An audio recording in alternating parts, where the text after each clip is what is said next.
simple harmonic motion, the second topic of class 10th physics. In this topic, we will study define simple harmonic motion, show that the simple pendulum performs simple harmonic motion, also derive its time period. तो सबसे पहले what is simple pendulum, simple pendulum क्या है? तो when it is defined as when a metallic ball of mass m is connected with inextensible string and it is connected with a fixed support so that it is free to oscillate. जब हम एक मेटॉलिक ball को किसी एक fix support के साथ इस तरह कनेक्ट कर लें कि वो ऑसिलेशन कर सके, this is called simple pendulum. अब हम ये प्रूव करेंगे कि ये सिंपल पेंडुलम जो है this is perform simple harmonic motion. For this consider a simple pendulum which is initially at point O and this point O is the mean position or equilibrium position. When it is displaced to point A, जब हम इसको A तक ले जाएंगे, यहाँ पे इसको छोड़ेंगे तो ये इनर्शिया, ये रिस्टोरिंग फोर्स की वजह से O पे आएगा, लेकिन O पे इनर्शिया की वजह से नहीं रुकेगा और B तक चले जाएगा, एक दूसरे एक्सट्रीम पोजीशन B तक चला जाएगा. जब ये B पर पहुंचेगा तो वहां पे फिर रिस्टोरिंग फोर्स की वजह से O की तरफ आएगा, लेकिन O पर इनर्शिया की वजह से नहीं रुक पाएगा और एक दूसरे एक्सट्रीम पोजीशन A तक चला जाएगा. जब ये ए पॉइंट पर पहुंचेगा तो इस तरह हमारे पास ये, चूंकि हम ये कहेंगे कि हमारे पास द फ्रिक्शन इज रिमूव्ड, या हम ये कह सकते हैं कि if there is no friction, अगर हम फ्रिक्शन को हम रिमूव करते हैं then this bob will be oscillate about O. तो ये बॉब जो है ये ओ के आगे पीछे जो है वो ऑसिलेट करेगा. एक पॉइंट ओ, पॉइंट ए पर अगर हम उसको देख लें तो इसका जो वेट है it will be directed downward. तो इसके हम दो कंपोनेंट बनाएंगे.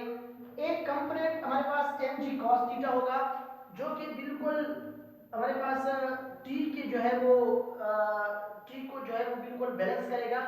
दूसरा जो है वो mg sin थीटा होगा जो इसको सेंटर की तरफ लाएगा. अब हमें पता है कि हमारे पास t is equal to tension in a string जो है this is mg cos of theta. ये बॉडी जो है मास m ये इधर जा रहा है उधर जा रहा है, लिहाजा ये दोनों कंपोनेंट आपस में बैलेंस कर लेते हैं और हमारे पास along this axis there will be no force on the ball. अगर हम बात कर लें mg sin थीटा की तो जो फोर्स इसको सेंटर की तरफ लाता है this force is mg sin of theta. ये negative sign shows that it is directed towards the centre या directed towards the mean position. हमारे पास जो साइन थीटा है इसको हम कुछ यू रिप्रेजेंट कर लेते हैं कि f is equal to minus mg और साइन थीटा जो है हमारे पास होता है परपेंडिकुलर डिवाइड बाय हाइपोटेन्यूज. अगर हम देख लें तो इसका हमारे पास x परपेंडिकुलर है, l जो है वो हाइपोटेन्यूज है, तो साइन थीटा की जगह हम लगा लेते हैं कि x divide by l, x divide by l. According to Newton second law of motion F is equal to ma, तो ma is equal to minus mg और ये x divided by l. m cancel with m, a will be equal to minus g into x divided by l or a is equal to minus g divided by l into x. g is gravitational acceleration which is constant. l is the length of the string which is also constant, क्योंकि हमने एक inextensible string लिया था. These two are constant. इसकी जगह हम एक constant लगा लेते हैं, a is equal to minus omega square into x. Where omega square is constant of proportionality भी आप कह सकते हैं, it is a constant भी है. To change, अगर हम इस equality को proportionality में change करते हैं then this constant will be removed. तो ये constant remove हो जाएगा और हम कहेंगे कि hence the simple pendulum performs simple harmonic motion because पिछले लेक्चर में हमने पढ़ा था कि simple harmonic motion is the type of motion a special type of motion in which acceleration is directly proportional to the displacement but always toward the mean position. और हमने proof किया कि वाकई जो इसकी एक्सेलरेशन है it is directly proportional to the displacement but always toward the mean position. Hence we can say that the acceleration of simple pendulum is like simple harmonic motion. So the simple pendulum performs simple harmonic motion. Hence जो simple pendulum है वो हमारे पास simple harmonic motion perform करता है। अब अगर हम इसके टाइम पीरियड की तरफ आ जाए तो ये एक कंप्लीट रोटेशन जो है वो कितने टाइम में कंप्लीट करता है? This is called the time period of the simple pendulum which is represented by capital T. लेकिन अगर हम यहां से देख लें तो ओमेगा स्क्वायर हमारे पास बराबर था g डिवाइड बाय l के। अगर हम दोनों साइड का स्क्वायर रूट ले लें तो ओमेगा स्क्वायर का square root is equal to g divide by l का square root. Square root cancel हो जाएगा और हमारे पास omega is equal to g divide by l square root.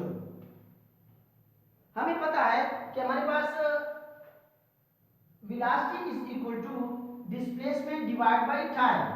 Displacement divide by time. अगर हम यहाँ पे डिस्प्लेसमेंट की बात करें तो एक कंप्लीट रोटेशन है हमारे पास और हम कह सकते हैं चूंकि ये एंगुलर है इसलिए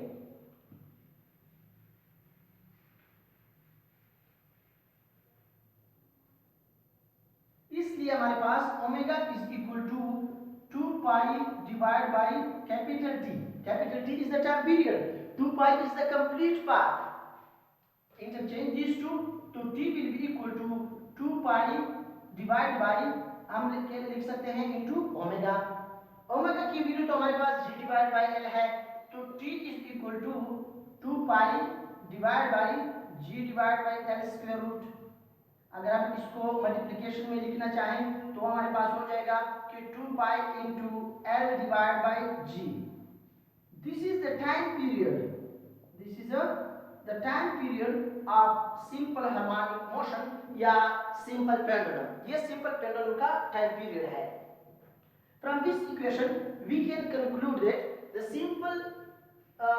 the time period of simple pendulum depends on the value of L। इसकी लेंथ पर डिपेंड कर रहा है। जितना हमारे पास ये लेंथ ज्यादा होगा उतना ही वो ज्यादा टाइम लेगा एक कंप्लीट चक्कर में। Also depends on the G पर भी डिपेंड कर रहा है कि हमने इसको सी लेवल पे रखा हुआ है, सम हाइट पे रखा हुआ है या सी लेवल से नीचे रखा हुआ है। जो डिपेंड्स कर रहा है हमने पढ़ा था कि जी की जो वैल्यू है वो डिपेंड्स ऑन द अल्टीट्यूड, ये बुलंदी पर डिपेंड कर रहा है। अगर हम ऊपर जाएं तो जी की वैल्यू में कमी, अगर हम सी लेवल से नीचे आए तो जी की वैल्यू जो है वो बढ़ती जाती है। इस तरह हमारे पास जो time period of simple pendulum depends on किन चीजों पर? Length of the string.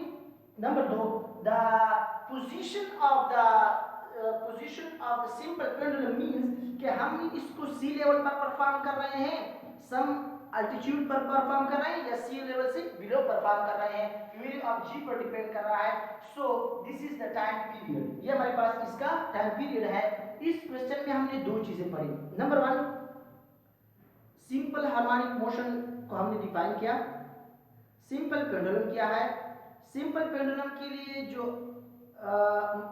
Mathematical expression है या हम ये कह सकते हैं कि show that the simple pendulum perform simple harmonic motion.